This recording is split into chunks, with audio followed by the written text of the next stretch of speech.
always thought weddings were supposed to be the happiest day of your life. But mine, it shattered everything I believed about love, trust, and family. As I stood at the altar, waiting for my father to walk me down the aisle, I saw him, with a woman and two teenage kids, calling him Dad. That was the moment my perfect world cracked wide open. Would you still say "I do," knowing your father had been living a lie all along? Because I had to find out, the hard way. I grew up believing I was part of a perfect little family. My dad was my hero, the kind of man who worked long hours, but still made time to coach my soccer games, help with homework, and make pancakes every Sunday morning.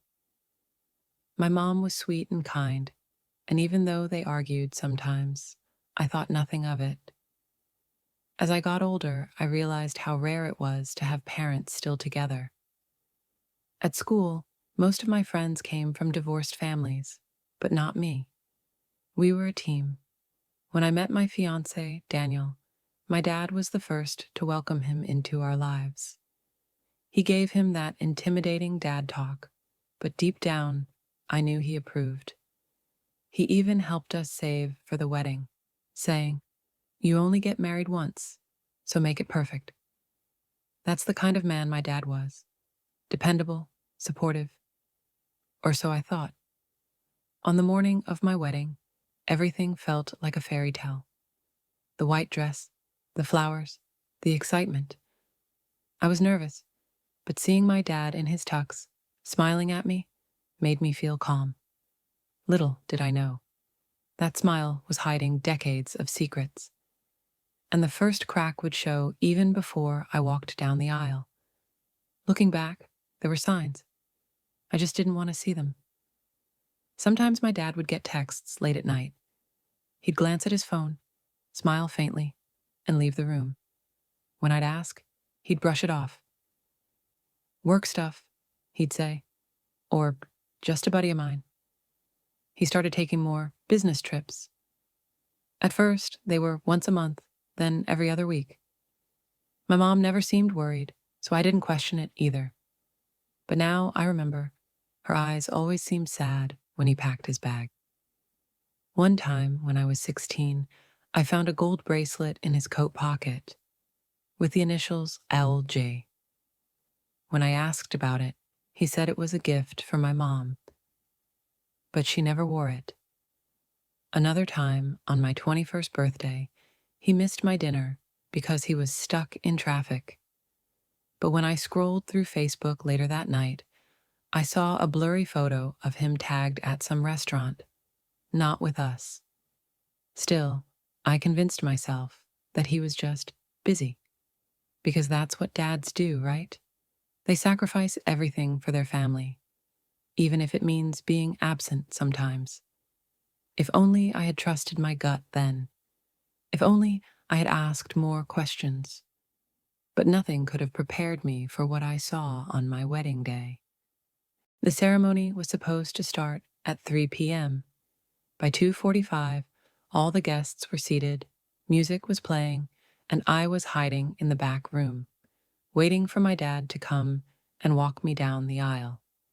At 2:50, no sign of him. At 2:55, still nothing.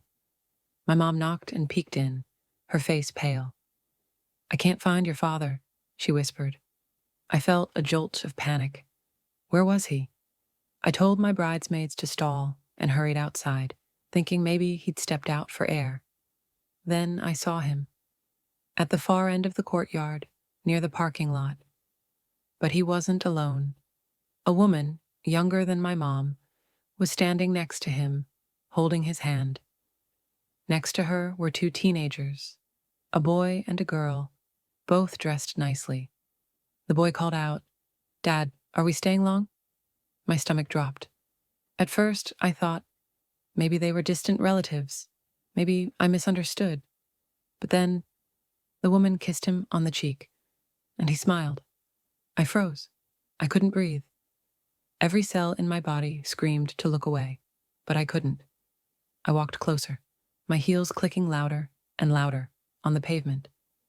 When he noticed me, his face went white. Who, who are they? I demanded, my voice shaking. The woman looked at me in confusion. The boy and girl stared at me like I was the intruder. He opened his mouth, then closed it. Finally, he muttered, "We can talk about this later." Later? On my wedding day? I turned to the woman. "Who are you?" I asked. Her eyes narrowed. "I'm his wife," she said. Her wife. I felt the air sucked out of the room, even though we were standing outside. Pause. And that's when everything inside me broke. I stumbled backward, feeling like the ground beneath me had vanished. Everything went blurry. My father, that woman, the kids, the music from the ceremony, still faintly playing in the background. I wanted to scream. I wanted to tear off my dress and run away. But I just stood there, silent, frozen. My dad stepped forward, reaching out to me. "Sweetheart, let me explain." But I slapped his hand away. "How long?" I asked, my voice barely a whisper. He didn't answer. "How long?" I screamed. The woman finally spoke. 17 years, she said flatly. "Since before your parents ever moved to this city." 17 years. That meant he'd been with her longer than he'd been married to my mom. That meant I was the other family. I backed away, tears blinding me. Every memory, every soccer game, every pancake breakfast, every bedtime story felt like a lie. My mom appeared behind me, her face twisted in horror as she saw us all together. Her knees buckled and she collapsed into a chair. And then I did the only thing I could think of. I ran. I didn't care about the guests, or the flowers, or the whispers following me as I fled. Pause. I just kept running. I don't remember how long I ran or where I went. Eventually, I found myself sitting on a park bench, still in my wedding dress, makeup streaked down my face. Daniel, my fiancé, found me an hour later. He sat down next to me, silent at first. Then he said, "Whatever you want to do, we'll do it together." I nodded, but inside, I didn't know what I wanted anymore. We went back to the venue and quietly told the guests the wedding was postponed. People stared, whispered, but no one dared to ask. That night, my mom and I packed our things and left the house. She filed for divorce the next week. Turns out, she'd known something was off, but she never imagined it was this. As for my dad, he called, texted, even showed up at my door, begging me to talk. But I couldn't. Not yet. Months passed. The wedding never happened. Daniel and I tried to salvage what we had, but the damage was done. I couldn't stop wondering if he would become like my father someday. We broke it off. Financially, it was a mess. My mom had to fight for her share of everything. My dad's other wife came forward, demanding her piece too. Lawyers, court dates, endless nights of crying. In the end, my mom and I moved into a small apartment. She started over. I did too. Slowly, I began to heal. I started therapy. I met someone new, someone kind, patient, and honest. He helped me believe in love again, but the scars, they never fully fade. Pause. And every Father's Day still hurts. What I learned from that day is something I wish I'd learned sooner.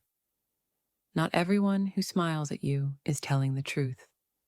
Even the people you trust most, the ones who raise you, protect you, are human. And humans make mistakes. Big ones. But their mistakes don't define you. You are allowed to walk away. You are allowed to start over. You are allowed to demand better. From others and from yourself. It also taught me the importance of paying attention. Those late-night texts, those unexplained absences, that quiet sadness in my mom's eyes. They were all clues I chose to ignore. So if something feels wrong, don't wait until it blows up.